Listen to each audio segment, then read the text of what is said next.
Hello friends, good morning. Welcome to ask spoken English academy. मी आरती वाके एक नवीन video घेऊन तुमच्या समोर आले आहे. लास्ट व्हिडिओमध्ये आपण प्रेझेंट परफेक्ट टेन्स कसा तयार होतो ते बघितलं, त्याचं स्ट्रक्चर बघितलं आणि त्याच्यामध्ये कोणते शब्द वापरू शकतो ॲज अ टाइम म्हणून ॲडव्हर्बियल टाइम आपण घेतलेले होते. तर त्याचे काही एक्झाम्पल्स बघूया जे आपण दररोजच्या दररोज वापरत असतो. प्रेझेंट परफेक्ट टेन्समध्ये काय शिकलो आपण की क्रिया नुकतीच वर्तमान काळामध्ये पूर्ण झाली आहे. क्रिया जस्ट हॅज फिनिश्ड. तर त्याचे सेंटेन्सेस बघूया. जेव्हा आपण प्रेझेंट परफेक्ट टेन्स यूज करणार आहे त्याच्यामध्ये आपल्याला हॅव आणि हॅज हे दोन हेल्पिंग यूज करायचे आहे. त्याच्यासोबत आपल्याला वापरायचं आहे क्रियापदाचं तिसरं एक वचनी जर सब्जेक्ट असेल तर आपल्याला त्याच्यासमोर यूज करायचं आहे हॅज आणि अनेक वचनी आणि हॅव जे आपले प्रोनाउन्स आहेत त्याच्यासमोर आपण यूज करणार आहे हॅव हे हेल्पिंग वर्ब. अनेक वचनी सर्वनाम असतील, अनेक वचनी नाम असतील त्याच्यासमोर यूज करायचा आपल्याला have. So some sentences are here. We have visited Delhi recently.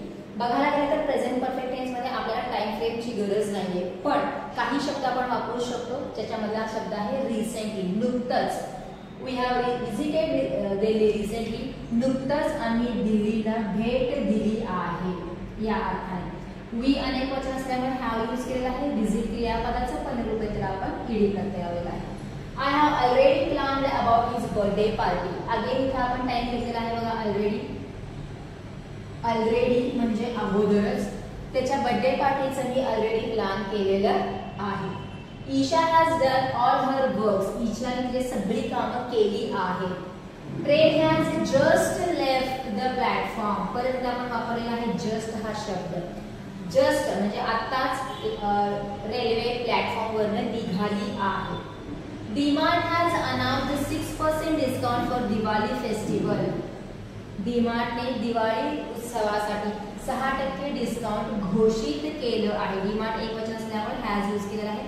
Announce first form आहे, त्याला आपण थर्ड फॉर्म साठी ईडी प्रत्यय लावलेला आहे. Hemant has used my laptop without my permission. हेमंतने माझ्या परवानगीशिवाय माझं लॅपटॉप वापरलं आहे.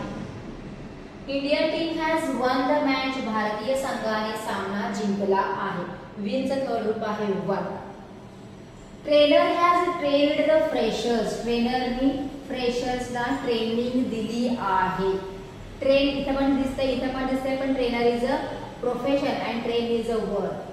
माय granny hasn't used mobile yet. Hasn't used आपण निगेटिव्ह सेंटेन्स घेतलेला आहे. येट हा जो शब्द आहे आपण निगेटिव्ह वर्ड सोबत सेंटेन्स सोबत घेतो की अद्याप किंवा आतापर्यंत. आतापर्यंत माझ्या आजीने मोबाईल वापरला नाही. Smita and her friends have planted 15 trees on her success. स्मिताने आणि तिच्या मित्रमैत्रिणींनी त्यांच्या यशासाठी 15 झाडं लावली आहेत. आता स्मिता एक वचन आहे आणि तिच्या मैत्रिणी अनेक वचन झालेले आहेत, त्यामुळे आपण हॅव हे शब्द वापरलेला आहे. Newspaper has published my article today. आज न्यूजपेपरने माझं आर्टिकल प्रसिद्ध केलं आहे. Rajamouli has started his new movie with Amitabh. राजामौलींनी त्यांचं नवीन चित्रपट अमिताभ यांच्यासोबत सुरू केलं आहे. Milind has broken all the previous running records. मिलिंदने अगोदरचे जेवढे काही रनिंगचे रेकॉर्ड्स होते ते सगळे काय केले आहेत, मोडले आहेत. The last one is I have deleted all images by mistake. चुकून मी सगळे इमेजेस डिलीट केले आहेत.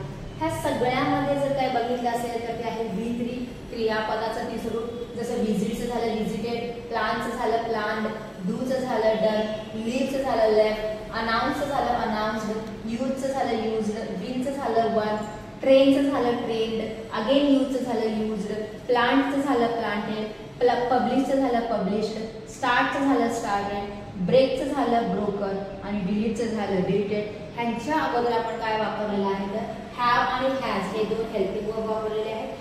जिथं जिथं तुम्हाला अनेक वचन किंवा आय दिसणार आहे तिथं आपण हॅव यूज केलेला आहे आणि जिथं जिथं एक वचनी तुम्हाला प्रोनाउन किंवा नाउन दिसणार आहे तिथं आपण हॅज यूज केलेला आहे.